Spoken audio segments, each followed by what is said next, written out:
वरेण्यं भर्गो देवस्य धीमहि धियो यो नः प्रचोदयात्।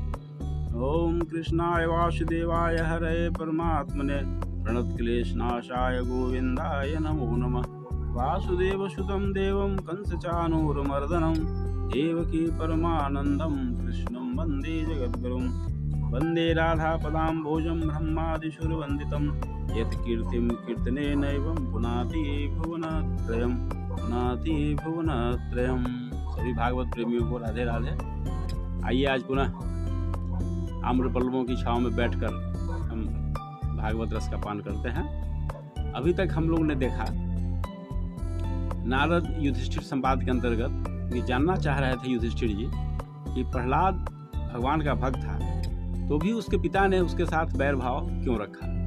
तो इसके पीछे प्रहलाद जी के जन्म के संबंध में हम थोड़ी सी चर्चा करना चाहते हैं। और हम बता चुके हैं कि नारायण शब्द सुन करके हिरण्यकश्यपु जब तपस्या करने गए तो इस शब्द से उनको लगा कि मेरे लिए अशुभ हो गया और वो घर लौट के चले गए। लेकिन उनकी पत्नी ने सोचा कि क्यों न इस मौके का फायदा उठाया जाए। उन्होंने हिरण्यकश्यपु के लौटने के समय से लेकर के और सोने के समय तक कयाधु जी, जो प्रहलाद की माँ थी कयाधु जी, ने 108 बार नारायण शब्द का उच्चारण करवाया हिरण्यकश्यपु के मुख से। कैसे किया देखिए, वो जानते थे कि मेरे कहने से तो बोलेगा नहीं। उन्होंने पूछा कि आप बार बार उससे पूछ रही थी कि आप सही सही बताइए आपने कौन सा शब्द सुना। तो ये पूछने का टेक्निक था। तो हिरण्यकश्यपु ने कहा कि मैंने नारायण नारायण सुना। सही में आपने सुना? हाँ जी, मैंने नारायण नारायण सुना। फिर कुछ देर रुक गई, फिर बाद में घुमा करके पूछती है कि हमको तो नहीं विश्वास है कि किसी पंछी के मुख से ऐसा आवाज आएगा। कौन सी आवाज आई, जरा फिर से बोलिए। अरे मैंने कहा ना कि मैंने नारायण नारायण सुना तो मुझे अशुभ लगा और मैं लौट के चला आया। फिर कुछ देर के बाद वही सब खाने के समय, सोने के समय।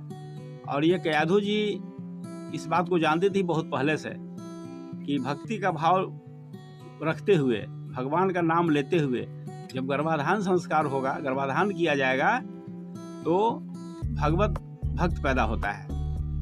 इस बात को वो जानती थी। और हिरण्यकश्यपु के लौटने के समय से लेकर रात में सोने समय 108 बार उसने हिरण्यकश्यपु के मुख से नारायण नारायण शब्द बुलवा लिया और इसी समय उनका गर्भाधान भी हो गया। ये बड़ी विचित्र बात है। ऐसा जानना चाहिए कि जब श्रेष्ठ पुत्र प्राप्ति की आकांक्षा हो मनुष्य को तो बिल्कुल भगवत चिंतन करते हुए गर्भाधान करना चाहिए, नहीं तो फिर अच्छे संतान की आशा भी नहीं कीजिए, जो आपकी सेवा करे, आपकी बात माने। ऐसा नहीं हो पाता है। और अभी जो अखिल विश्व गायत्री परिवार का कार्यक्रम है आओ गढ़े संस्कारवान पीढ़ी, इसमें यह बताया जाता है कि जब माता पिता बनने की इच्छा हो तो 3 माह पूर्व से इसकी तैयारी करनी पड़ती है, क्योंकि 80% विकास बच्चे का माँ के गर्भ में ही हो जाता है। शारीरिक विकास ही नहीं, उसका मानसिक विकास 80% हिस्सा माँ के गर्भ में होता है। बाकी जो 20% होता है वह जन्म के बाद होता है।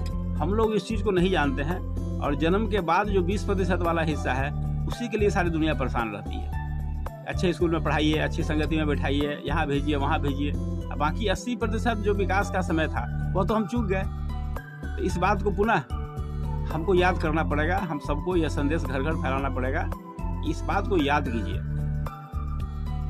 और एक नई पीढ़ी का निर्माण हो, इसके लिए सबको कमर कस के तैयार रहना पड़ेगा। एक भी बच्चा इस संसार में ऐसा ना आवे जो सुसंस्कृत न हो। इसका तो परिभाषा भी दिया गया है भागवत में, शास्त्रों में, रामचरितमानस में, कि हम चर्चा भी कर चुके हैं कि पुत्रवती जुवती जग सोई, राम भगत जाकर सुत होई। कोई भी महिला अपने को पुत्रवती तब माने जब उसका बच्चा भगवान का भक्त होता है। आज यही कारण है कि केवल हम लोग अपने बच्चे को एकेडमिक क्वालिफिकेशन देते हैं और उसको संस्कार पर ध्यान नहीं देते हैं, भगवान के भक्त बनाने पर ध्यान नहीं देते हैं, तो उसका फल उसको खुद भोगना पड़ता है। बच्चे पढ़ लिख कर विदेश में जाके बैठ जाते हैं और माता पिता बीमार है, मर जाते हैं और माता पिता को देखने नहीं आते हैं। इसमें बच्चों का ही गलती नहीं है, इसमें माता पिता की भी गलती है।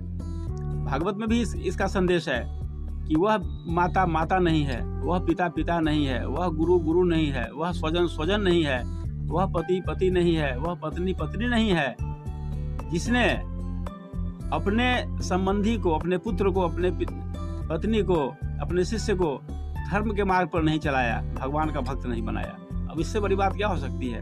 केवल जन्म देने से कोई माता पिता नहीं बनता है, कान फूंकने से कोई गुरु नहीं बन जाता है। इन बातों पर ध्यान रखना पड़ेगा हमें, ये परिभाषित है।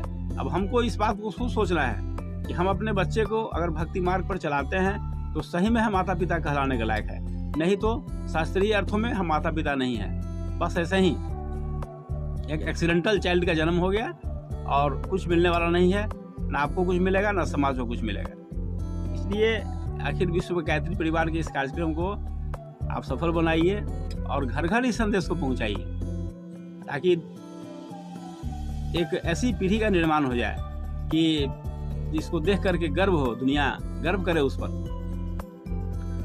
यही हुआ कि कयाधु ने 108 बार भगवान का नाम लेते हुए गर्भाधान कर लिया और भक्त प्रहलाद माँ के गर्भ में आ गए। अब इससे बड़ी बात क्या होगी कि भगवान का नाम जपते जपते कयाधु ने गर्भ धारण कर लिया।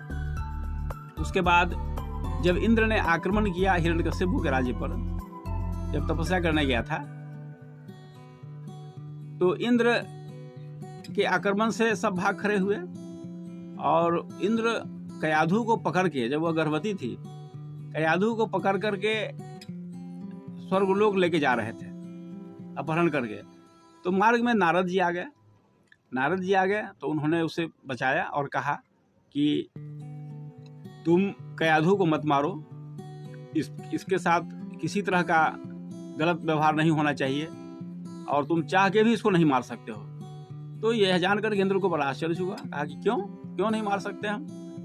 आपका आदेश हो तो हम छोड़ देंगे, लेकिन मार क्यों नहीं सकते हैं? तो उन्होंने कहा कि इसके पेट में, इसके गर्भ में भगवान का बहुत बड़ा भक्त जन्म ले रहा है, बहुत बड़ा भक्त जन्म लेने वाला है इसके गर्भ से, और अभी इसके गर्भ में पल रहा है। तुम चाह कर भी इसको नहीं मार सकते हो, मारोगे, मारने का प्रयास करोगे तो तुम्हारी बहुत बड़ी हानि हो जाएगी। इसलिए तुम कयाधु को छोड़ दो, क्योंकि इसके पेट में भगवान का बहुत बड़ा भक्त पल रहा है।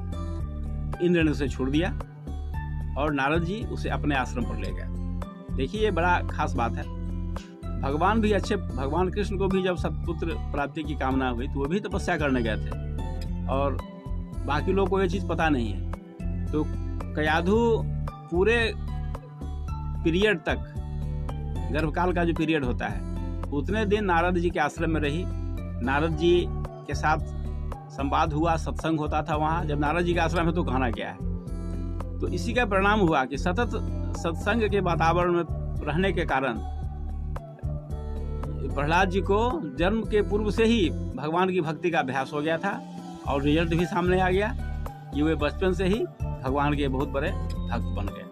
अब इसकी कथा फिर आगे कैसे आगे बढ़ती है, फिर हम इस पर चर्चा करेंगे और इससे जरूर समाज में शिक्षा लें और इस संवाद को घर घर पहुंचाएं, ताकि एक नई पीढ़ी हमारे सामने आवे।